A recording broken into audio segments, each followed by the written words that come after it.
അപ്പോൾ നമുക്ക് വീഡിയോയിലേക്ക് കടക്കാം. അപ്പോൾ ഈ സ്ക്രീനിൽ കാണുന്നത് പോലെ ഞാനിപ്പോൾ ഓരോ സർവീസ് പ്രൊവൈഡേഴ്സിൻ്റെയും അവൈലബിൾ ആയിട്ടുള്ള പ്ലാനുകൾ ഇവിടെ ലിസ്റ്റ് ചെയ്ത് വെച്ചിട്ടുണ്ട്. അപ്പോൾ നിങ്ങൾക്ക് ഇവിടെ കാണാവുന്നതാണ് ഓരോ പ്ലാനുകളും. നമുക്ക് ഓരോന്നായിട്ട് കമ്പയർ ചെയ്യാം. ഞാൻ മെയിനായിട്ട് കമ്പയർ ചെയ്യാൻ പോകുന്നത് നമ്മളിപ്പോൾ മോസ്റ്റ്ലി യൂസ് ചെയ്യുന്നത് 30 ഡേയ്സ് പ്ലാനുകളായിരിക്കും. അപ്പോൾ നമുക്ക് എല്ലാ പ്രൊവൈഡറിൻ്റെയും 30 ഡേയ്സ് പ്ലാനുകളെ പറ്റി നമുക്ക് നോക്കാം ഏതാണ് ബെറ്റർ എന്നുള്ളത്. ഞാനിത് ജസ്റ്റ് എൻ്റെ സൈഡിൽ നിന്ന് റിവ്യൂ ചെയ്തപ്പോൾ എനിക്ക് മനസ്സിലായത്, നിങ്ങളിപ്പം ഒരു സിം യൂസ് ചെയ്യുന്നുണ്ട്, പക്ഷേ നിങ്ങളത് കോളിന് വേണ്ടി മാത്രമാണ് യൂസ് ചെയ്യുന്നത്, അല്ലെങ്കിൽ നിങ്ങളുടെ വീട്ടിൽ വൈഫൈ കണക്ഷൻ ഉണ്ട്, പുറത്തെവിടെ പോയാലും വൈഫൈ കണക്ഷൻ ഉണ്ട്, അങ്ങനെയാണ് നിങ്ങൾ യൂസ് ചെയ്യുന്നതെങ്കിൽ നിങ്ങൾക്ക് ഉറപ്പായിട്ടും BSNLിലേക്ക് മാറാവുന്നതാണ്. കാരണം BSNL വളരെ ചെറിയ പൈസയേ വരുന്നുള്ളൂ. കോൾ മാത്രമുള്ള പ്ലാനുകൾക്ക് 108 രൂപ സംതിങ് ആണ് വരുന്നത്. ആ പ്ലാൻ ഞാൻ ഇവിടെ കാണിച്ചു തരാവുന്നതാണ് ഡിസ്കസ് ചെയ്യുന്നതിൻ്റെ ഇടയ്ക്ക്. അപ്പോൾ നമുക്ക് വീഡിയോയിലേക്ക് കിടക്കാം. അപ്പോൾ ഈ സ്ക്രീനിൽ കാണുന്ന പോലെ നമുക്ക് ഫസ്റ്റ് തന്നെ ഏറ്റവും ഫേമസ് ആയി നമ്മൾ യൂസ് ചെയ്യുന്ന 2 GB പെർ ഡാറ്റ പ്ലാൻ നോക്കാം. അപ്പോൾ നമ്മളിപ്പം BSNLൻ്റെ പ്ലാനാണ് ഇപ്പോൾ ഇവിടെ ഉള്ളത്. BSNLൻ്റെ 2 GB പെർ ഡേ പ്ലാനിന് വരുന്നത് 199 രൂപയാണ് ഈ പ്ലാനിലുള്ളത്. നമുക്ക് സാധാരണ ബാക്കി എല്ലാ പ്രൊവൈഡറിലും കിട്ടുന്ന പോലെ 100 SMS അങ്ങനെയുള്ള കാര്യങ്ങളാണ് ഈ ഒരു പ്ലാനിലുള്ളത്. ഇത് 5G എനേബിൾഡ് അല്ല BSNL, ആ ഒരു കാര്യം നിങ്ങൾ ചെക്ക് ചെയ്യണം. പക്ഷേ ജിയോയുടെയും എയർടെലിൻ്റെയും കേസിൽ വരുമ്പോൾ അൺലിമിറ്റഡ് 5G ഡാറ്റ അവർ പ്രൊവൈഡ് ചെയ്യുന്നുണ്ട്. പക്ഷെ അത് 340 മുകളിലുള്ള പ്ലാനുകളിൽ മാത്രമേ ഉള്ളൂ എന്നാണ് എൻ്റെ ഒരു അറിവ്. അതിവിടെ അൺലിമിറ്റഡ് പ്ലാനുകൾ ഇവിടെ ഉണ്ട്. അപ്പോൾ ഏറ്റവും ചെറിയ അൺലിമിറ്റഡ് പ്ലാന് ആർക്കുള്ളത് ഒന്ന് 198 രൂപയുടെ പ്ലാനാണ്. അത് പക്ഷേ 14 ഡേയ്സ് മാത്രമേ ഉള്ളൂ.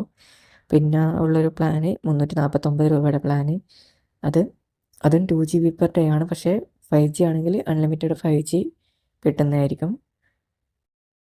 പിന്നെയുള്ളത് നോർമൽ പ്ലാൻ ആണെങ്കിൽ വരുന്നത് എത്ര പൈസയാണെന്ന് നോക്കാം. നോർമൽ 2 GB പെർ ഡേ പ്ലാനിന് ഇവിടെ വരുന്ന പൈസ, ഈ ഒരു പ്ലാന് മാത്രമേ ഉള്ളൂ, അൺലിമിറ്റഡ് 5G കിട്ടുന്ന ഒരു പ്ലാന് മാത്രമേ ഉള്ളൂ ഇവർക്ക്, 349 രൂപയാണ്. ഇപ്പം നിങ്ങളുടെ ഒരു 5G ഫോൺ അല്ല യൂസ് ചെയ്യുന്നതെങ്കിൽ ഇത്രയും പൈസ കൊടുത്തൊരു പ്ലാൻ എടുക്കേണ്ട ആവശ്യമുണ്ടോ എന്നുള്ളത് ചെക്ക് ചെയ്യേണ്ടതാണ്. പിന്നെ VIയിൽ ഈ ഒരു പ്ലാനിന് വരുന്ന റേറ്റ് എത്രയാണെന്ന് വെച്ചാൽ 2 GB per day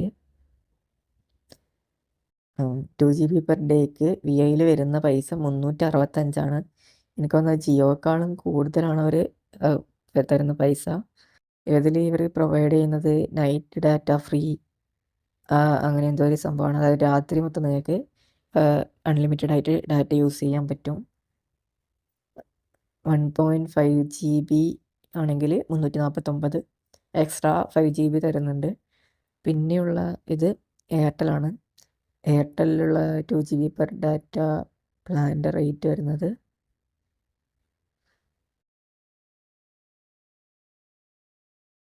unlimited data, ഇത് 1 ഇയർ പ്ലാനാണ് വരുന്നത്. നമുക്ക് 1 മന്ത് നോക്കാം.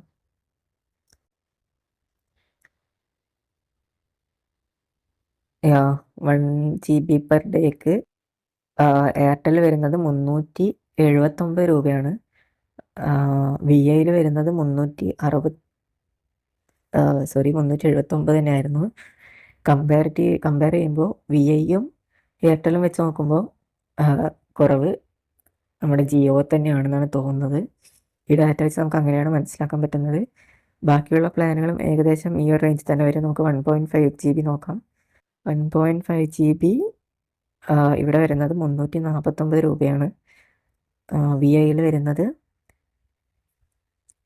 1.5 GB നമ്മൾ നോക്കിയതായിരുന്നു, 349 രൂപ തന്നെയാണ് VIയിലും വരുന്നത്. ഇനി ജിയോയിൽ നോക്കുകയാണെങ്കിൽ 1.5 GBക്ക് വരുന്നത് ഇത് 22 ഡേ മാത്രമേ ഉള്ളൂ, 300 രൂപയാണ് വരുന്നത്. ബാക്കി രണ്ട് പ്രൊവൈഡേഴ്സിനെയും കമ്പയർ ചെയ്യുമ്പോൾ ഇതിലാണ് ലാഭകരം, കാരണം 28 ദിവസം തന്നെയാണ് ബാക്കി രണ്ടിലുള്ളത്. ഇനി BSNLൻ്റെ കേസ് എടുക്കുകയാണെങ്കിൽ BSNL ധാരാളം ഓഫറുകളുണ്ട് കേട്ടോ. നിങ്ങൾക്ക് ഇപ്പം നിങ്ങളുടെ നാട്ടിൽ BSNLന് റേഞ്ച് ഉണ്ടെങ്കിൽ നിങ്ങൾക്ക് പുറത്ത് പോയാൽ യൂസ് ചെയ്യാൻ വേറൊരു സിം കാർഡ് ഉണ്ടെങ്കിൽ വെറുതെ നിങ്ങളുടെ പൈസ കളയണ്ട, ഉറപ്പായിട്ടും BSNLിലേക്ക് മാറിക്കോളൂ. ഞാനിപ്പോൾ എൻ്റെ ഒരു എക്സ്പീരിയൻസ് വെച്ചിട്ട് മോസ്റ്റ്ലി ഫേമസ് ആയിട്ടുള്ള എല്ലാ സിറ്റികളിലും ഇപ്പോൾ 4G അവൈലബിൾ ആണ്. ട്രെയിനിലും ഞാൻ ട്രാവൽ ചെയ്യുമ്പോൾ യൂസ് ചെയ്ത് നോക്കിയിട്ടുണ്ടായി BSNL 4G. അപ്പോൾ 4G തന്നെ പല സ്ഥലങ്ങളിലും കിട്ടുന്നുണ്ട്, വലിയ ഇഷ്യൂ ഇല്ലാണ്ട്. ട്രെയിനിലുള്ള നെറ്റ്വർക്ക് കവറേജ് നിങ്ങൾക്ക് അറിയാലോ, ബാക്കി സിം ആണെങ്കിൽ പോലും ആ ഒരു റേഞ്ചിലേ കിട്ടും. പക്ഷേ ഒരു നല്ല രീതിയിൽ തന്നെ കിട്ടുന്നുണ്ട്. പിന്നെ ഞാൻ പറഞ്ഞ ഫസ്റ്റ് പറഞ്ഞ പ്ലാനുകൾ നമുക്ക് കോളിംഗ് മാത്രം മതിയെങ്കിൽ അവിടെയും ധാരാളം പ്ലാനുകളുണ്ട്. 1 ഇയർ പ്ലാനുകൾ നമുക്ക് വേണമെങ്കിൽ കമ്പയർ ചെയ്യാം. 1 ഇയർ പ്ലാൻ നോക്കുകയാണെങ്കിൽ ഇതിൽ 3 GB ഡാറ്റ മാത്രമേ ഉള്ളൂ. പിന്നെ 300 മിനിറ്റ് നെറ്റ്വർക്ക് കോള്. ഇതൊക്കെ പെർ 12 മന്താണ്. അപ്പോൾ എല്ലാ മാസവും കിട്ടുമായിരിക്കും. ആ ഒരു പ്രൈസിലാണ് ഇവിടെ വരുന്നത്. പിന്നെ ഏറ്റവും കൂടുതൽ 3 GB പെർ ഡേ ഉള്ള പ്ലാനിന് 3000 താഴെ മാത്രമാണ് പൈസ വരുന്നത്. നമുക്കിനി ഇവിടെ നോക്കാം. ഇവിടെ 3 GB പ്ലാന് ഇല്ല. 2.5 GBക്ക് തന്നെ 3999, 4000 രൂപ വരുന്നുണ്ട്. അപ്പോൾ ഇവിടെ വന്നിരിക്കുന്നത് 1000 രൂപയുടെ ഡിഫറൻസ് വരുന്നുണ്ട് ഒരേ പ്ലാനിന്. വി ഐയിലാണെങ്കിൽ അതിനേക്കാളും കൂടുമെന്നാണ് തോന്നുന്നത്, കാരണം ബാക്കിയെല്ലാ പ്ലാനുകളിലും കൂടുതലല്ലേ. 2 GB പെർ ഡേ ആണ്. അപ്പോൾ 3 GB ആകുമ്പോൾ എന്തായാലും ഇതിനേക്കാളും പൈസ കൂടുതലായിരിക്കും. വോഡഫോണിൻ്റെ കേസിലും സെയിം ആണ്. എന്തുകൊണ്ടാണ് ആൾക്കാരിപ്പോൾ ഈ പ്രൈവറ്റ് ആയിട്ടുള്ള കമ്പനികൾ വിട്ട് BSNLിലേക്ക് വരുന്നതെന്നുള്ള കാര്യം നമുക്ക് മനസ്സിലായിട്ടുണ്ടാവും. ഒരു പൊതുമേഖലാ സ്ഥാപനം നിലനിൽക്കേണ്ടതിൻ്റെ ആവശ്യകത കൂടിയാണ് ഇത് നമുക്ക് മനസ്സിലാക്കി തരുന്നത്. കാരണം ഈ ഒരു BSNL കൂടി ഇല്ലാതായി കഴിഞ്ഞാൽ പിന്നെ ഇവരുടെ കുത്തകയായിരിക്കും. ഇവർക്ക് തോന്നിയ രീതിയിൽ റേറ്റ് കൂട്ടാം. നമുക്ക് വേറെ ഓപ്ഷൻ ഇല്ലാത്തതുകൊണ്ട് നമ്മൾ എന്തായാലും അത് യൂസ് ചെയ്യേണ്ടതായിട്ട് വരും. അപ്പോൾ BSNL ഇപ്പോൾ 4G ഒക്കെ എനേബിൾ ചെയ്യുന്നുണ്ട്. അപ്പോൾ നിങ്ങളുടെ നാട്ടിൽ അവൈലബിൾ ആണോ നോക്കുക മാക്സിമം. അതിനുശേഷം BSNLിലേക്ക് മാറുക. എങ്ങനെയാണ് ഒരു സർവീസ് പ്രൊവൈഡറിൽ നിന്ന് മറ്റേ സർവീസ് പ്രൊവൈഡറിലേക്ക് പോർട്ട് ചെയ്യുകയെന്ന് വെച്ചാൽ, പോർട്ടിങ് വെച്ച് നമുക്ക് മറ്റൊരു സർവീസ് പ്രൊവൈഡറിലേക്ക് മാറണമെന്നുണ്ടെങ്കിൽ നിങ്ങളുടെ ഇപ്പോൾ ഉള്ള സർവീസ് പ്രൊവൈഡറിൻ്റെ അകത്ത് നിന്ന് ഒരു മെസ്സേജ് അയക്കുക. അത് 1900ലേക്ക് 1900 എന്നുള്ള നമ്പറിലേക്ക് PORT പോർട്ട് സ്പേസ് പിന്നെ നിങ്ങളുടെ ഫോൺ നമ്പർ വെച്ചിട്ട് അത് അയക്കുക. അതായത് 1900 എന്നുള്ള നമ്പറിലേക്ക് പോർട്ട് സ്പേസ് ഫോൺ നമ്പർ വെച്ചൊരു മെസ്സേജ് അയക്കുക. അപ്പോൾ നിങ്ങൾക്കൊരു കോഡ് കിട്ടുന്നതായിരിക്കും. ആ കോഡ് ആരുമായിട്ട് ഷെയർ ചെയ്യരുത്. നിങ്ങൾ ഏത് സർവീസ് പ്രൊവൈഡറിലേക്കാണോ മാറാൻ ഉദ്ദേശിക്കുന്നത് അവരുടെ ഒരു ഔട്ട്ലെറ്റിലേക്ക് പോയിട്ട് അത് കൊടുക്കുകയാണെങ്കിൽ അവർ നിങ്ങളെ ആ സർവീസ് പ്രൊവൈഡറിലേക്ക് മാറ്റിത്തരും. BSNLിലേക്ക് മാറാനുള്ള ചാർജ് എന്ന് പറഞ്ഞാൽ ഏകദേശം 20 രൂപ മാത്രമാണ്. പിന്നെ നിങ്ങൾ ഏത് പ്ലാനാണ് റീചാർജ് ചെയ്യുന്നത് വെച്ചാൽ ആ പ്ലാനിൻ്റെ പൈസയും കൊടുക്കേണ്ടി വരും. പിന്നെ BSNLിൽ വളരെ പോപ്പുലർ ആയിട്ടുള്ള പ്ലാനുകളുണ്ട്. അതായത് കോള് മാത്രം വേണ്ടവർക്ക് ചെറിയ പൈസയുടെ പ്ലാനുകൾ അവൈലബിൾ ആണ്. അതിപ്പോൾ 30 ഡേ ആണ്. 107 രൂപയുടെ ആ പ്ലാൻ ഇവിടെ ലിസ്റ്റ് ആയിട്ടില്ല എന്ന് തോന്നുന്നുണ്ട്. ഇതിൽ ഡാറ്റ അവൈലബിൾ ആയിട്ടുള്ള പ്ലാനുകൾ മാത്രമാണോ എന്ന് സംശയമുണ്ട്. 107 രൂപ 108 രൂപയുടെയൊക്കെ പ്ലാനുകൾ BSNL അവൈലബിൾ ആണ്. അപ്പോൾ അതൊക്കെ കമ്പയർ ചെയ്യുമ്പം ഭയങ്കര ലാഭകരമായിട്ടുള്ള കാര്യമാണ്. അതായത് കോള് മാത്രമാണ് നിങ്ങൾ ആവശ്യപ്പെടുന്നതെങ്കിൽ ഒരിക്കലും വെറുതെ 250 രൂപയുടെ പ്ലാന് ചെയ്യേണ്ട ആവശ്യമില്ല. നിങ്ങളുടെ വീട്ടിൽ വയസ്സായ ആൾക്കാരുണ്ടാവും, ആൻഡ്രോയിഡ് ഫോൺ യൂസ് ചെയ്യാത്ത ആൾക്കാരുണ്ടാവും. അപ്പോൾ അവർക്കൊന്നും വെറുതെ നമ്മൾ റീചാർജ് ചെയ്ത് കൊടുക്കേണ്ട ആവശ്യമില്ലല്ലോ. അല്ല നിങ്ങളുടെ വീട്ടിൽ അമ്മ ഉണ്ടാവും, അപ്പോൾ വീട്ടിൽ വൈഫൈ ഉണ്ടാവും, അമ്മേനെ പുറത്ത് പോകാത്ത ആളാണെങ്കിൽ ഒരാവശ്യമില്ല നമ്മൾ വെറുതെ മാസം 250 രൂപ വെച്ചടക്കേണ്ടതിൻ്റെ 100 രൂപയുടെ 107 രൂപയുടെ പ്ലാൻ ചെയ്താൽ 3 GB ഡാറ്റയും എനിക്ക് തോന്നുന്നു 100 മിനിറ്റ് ആണോ എന്നറിയില്ല. എന്തായാലും ഒരു മാസം നമ്മളിപ്പോൾ അത്രയധികം കോളൊന്നും വിളിക്കുന്നില്ല.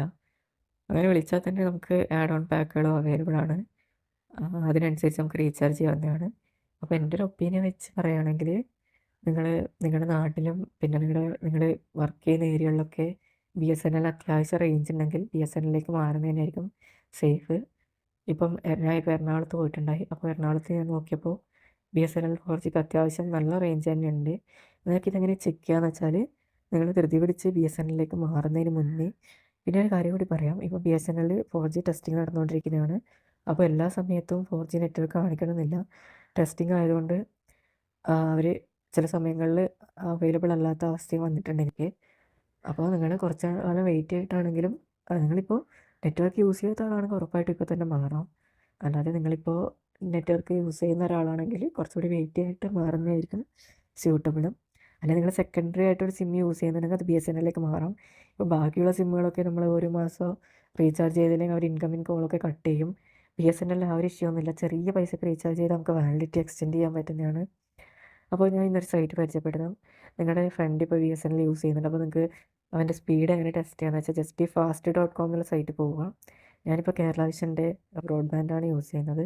അതുകൊണ്ടാണ് ഇത്തരത്തിലൊരു സ്പീഡ് കാണിക്കുന്നത്. അതിന് ശേഷം നമ്മളിത് റീഫ്രഷ് ചെയ്താൽ ഇത് സ്റ്റാർട്ട് ചെയ്യുന്നതായിരിക്കും. അപ്പോൾ ഇതിപ്പം ഇത്രയും MB/സെക്കൻഡാണ് നമ്മുടെ സ്പീഡ് കാണിക്കുന്നത്. ഇതേപോലെ മൊബൈൽ ഡാറ്റ വെച്ചിട്ട് നിങ്ങൾക്ക് ചെയ്യാം. മൊബൈൽ ഡാറ്റയിൽ ഒരിക്കലും ഇത്രയും സ്പീഡ് കാണിക്കില്ല. പിന്നെ ചിലപ്പോൾ 5G സർവീസൊക്കെയാണ് യൂസ് ചെയ്യുന്നതെങ്കിൽ ചിലപ്പോൾ സ്പീഡ് കാണിച്ചെന്ന് തരാം. പക്ഷേ 5G ജിയോ 5G ഒക്കെ പറയുകയാണെങ്കിൽ വന്ന സമയത്ത് ഭയങ്കര സ്പീഡായിരുന്നു. പക്ഷേ ഇപ്പോൾ ഒട്ടും സ്പീഡില്ല. ഇവിടെ 4G സർവീസ് ആണെങ്കിൽ ഇപ്പം ഭയങ്കര മോശമാണ്. 5G വന്നതിന് ശേഷം 4G ഒട്ടും സ്പീഡില്ലാത്ത രീതിയിലാണ് വർക്ക് ചെയ്തുകൊണ്ടിരിക്കുന്നത്. കുറേ ആൾക്കാർ ഇപ്പം ബാക്കിയുള്ള സർവീസ് പ്രൊവൈഡറിൽ നിന്ന് പോകുന്നുണ്ട്. അപ്പോൾ നിങ്ങൾ പോർട്ട് റിക്വസ്റ്റ് അയച്ചാൽ തന്നെ നിങ്ങൾക്ക് കുറേ കോളുകൾ വരും. നിങ്ങൾ എന്തിനാണ് മാറുന്നത്, അതിൻ്റെ പർപ്പസ് ചോദിച്ചിട്ട്. അപ്പോൾ നിങ്ങൾക്ക് പറയാം പൈസ കൂട്ടിയത് കൊണ്ടാണ് എന്നുള്ളത്. അല്ലെങ്കിൽ നിങ്ങളുടെ നെറ്റ്വർക്ക് കവറേജ് ഇഷ്യൂ ആണ് എന്നുണ്ടെങ്കിൽ അത് പറയാം. അങ്ങനെയാകുമ്പോൾ അവർ ചിലപ്പോൾ ചില സമയങ്ങളിൽ നമുക്ക് ബെറ്റർ ആയിട്ടുള്ള ഓഫറുകൾ തരും. അങ്ങനെയാണെങ്കിൽ നിങ്ങൾക്ക് ആ ഓഫറുകൾ തീരുന്നത് വരെ അവരെ നെറ്റ്വർക്ക് തന്നെ നിൽക്കാൻ പറ്റുമെങ്കിൽ നിൽക്കാം, അല്ലെങ്കിൽ മാറാം. പിന്നെ ബാക്കിയുള്ള നെറ്റ്വർക്കുകളിലേക്ക് മാറുമ്പോൾ എന്തായാലും ചാർജ് കുറച്ച് കൂടുതൽ വരും. അതായത് അവരുടെ പോർട്ടിംഗ് ചാർജ് എത്ര 50 100 രൂപയോ 100 രൂപ താഴെ എന്തായാലും വരാൻ ചാൻസ് ഉള്ളൂ. ചില സമയങ്ങളിൽ ഫ്രീ സർവീസും അവർ പ്രൊവൈഡ് ചെയ്യുന്നുണ്ട്. പക്ഷെ അതിൻ്റെ കൂടെ തന്നെ എന്തായാലും നമ്മൾ റീചാർജ് ചെയ്യേണ്ടി വരും. അവരുടെ റീചാർജ് പ്ലാൻ അറിയാമല്ലോ, 250 മുകളിൽ മാത്രമേ ഉള്ളൂ. ചെറിയ പ്ലാൻ പോലും ആ ഒരു പ്ലാന് അൺലിമിറ്റഡ് വാലിഡിറ്റി വേണമെങ്കിൽ ആ ഒരു പ്ലാൻ നമ്മൾ തീർച്ചയായും ചെയ്യേണ്ടി വരും. അപ്പോൾ നിങ്ങൾ എന്താ വേണ്ടത് വെച്ചാൽ നിങ്ങൾ സ്വന്തമായിട്ട് തീരുമാനം എടുക്കുക. ഇപ്പോൾ BSNLൻ്റെ പ്ലാനുകൾ ഇപ്പോൾ നെറ്റിൽ സെർച്ച് ചെയ്താൽ തന്നെ അവൈലബിൾ ആയിരിക്കും. അല്ലെങ്കിൽ നിങ്ങൾ റീചാർജ് ഇപ്പോൾ ഓൺലൈൻ റീചാർജുകളല്ല എല്ലാവരും ചെയ്യുന്നത്. ആ റീചാർജ് പ്ലാറ്റ്ഫോമിൽ തന്നെ നിങ്ങൾ ഒരു സിമ്മിൻ്റെ BSNLന് എത്രയാണ് റേഞ്ച് വരുന്നത്, നിങ്ങൾ ചെയ്യുന്ന പ്ലാനുകൾ അല്ലെങ്കിൽ ഐഡിയക്ക് എത്രയാണ്, എയർടെൽ എത്രയാണ് കമ്പയർ ചെയ്യാം. ഏറ്റവും എക്കണോമിക്കലി സ്യൂട്ടബിൾ ആയിട്ടുള്ള ഒരു പ്ലാൻ തന്നെ നമ്മൾ യൂസ് ചെയ്യുക. കാരണം വെറുതെ നമ്മൾ ഈ അംബാനിക്കും അദാനിക്കൊക്കെ പൈസ ഉണ്ടാക്കിയിട്ട് കൊടുത്തിട്ട് കാര്യമില്ലല്ലോ. നമുക്ക് അതിനുള്ള സർവീസ് കിട്ടുന്നുണ്ടെങ്കിൽ നിങ്ങൾക്ക് അത് തന്നെ ചെയ്യാം. നിങ്ങൾക്ക് ആ പൈസ പ്രശ്നമില്ല എന്നാണെങ്കിൽ. പക്ഷേ നിങ്ങളുടെ പിന്നെ ഏരിയയിലുള്ള BSNLൻ്റെ കൂടെ കവറേജ് ടെസ്റ്റ് ചെയ്യുക. ഞാൻ എൻ്റെ സ്പേസിൽ ടെസ്റ്റ് ചെയ്തതിൻ്റെ റിസൾട്ട് ഇതിൽ ആഡ് ചെയ്യാം. പിന്നെ ഞാൻ ആദ്യം പറഞ്ഞായിരുന്നു BSNLിലേക്ക് ഇപ്പോൾ ഓൾറെഡി BSNL യൂസ് ചെയ്യുന്നവർക്ക് 4G സർവീസ് എങ്ങനെ ആക്ടിവേറ്റ് ചെയ്യാമെന്നുള്ളത്. ഇത് BSNLൻ്റെ ആപ്ലിക്കേഷനിലേക്ക് മുന്നേ പറഞ്ഞ പോലെ കയറിയാൽ അതിൽ തന്നെ കാണിക്കുന്നതായിരിക്കും അപ്ഗ്രേഡ് ടു 4G എന്നുള്ളൊരു ഓപ്ഷൻ. ഞാൻ പ്ലേ സ്റ്റോർ ഈ ആപ്ലിക്കേഷൻ്റെ ലിങ്ക് എന്തായാലും ഇതിൻ്റെ വീഡിയോയുടെ ഡിസ്ക്രിപ്ഷനിൽ കൊടുക്കാം. വീഡിയോയുടെ അടുത്ത് ഇപ്പം തന്നെ കൂടിയും തോന്നുന്നുണ്ട്. അപ്പോൾ ഈ ഒരു വീഡിയോ യൂസ്ഫുൾ ആണ് തോന്നുകയാണെങ്കിൽ നിങ്ങളെല്ലാവരും ചാനൽ സബ്സ്ക്രൈബ് ചെയ്യുക. അപ്പോൾ ഇനി ഇതുപോലുള്ള വീഡിയോകൾ ഇടുന്നതായിരിക്കും. അപ്പോൾ ഇനിയും തുടർന്ന് വീഡിയോകളുടെ നോട്ടിഫിക്കേഷൻ നിങ്ങൾക്ക് ചാനൽ ലഭിക്കാനായിട്ട് ചാനലിൻ്റെ ബെല്ലൈക്കൺ എനേബിൾ ചെയ്യുക, സബ്സ്ക്രൈബ് ചെയ്യുക.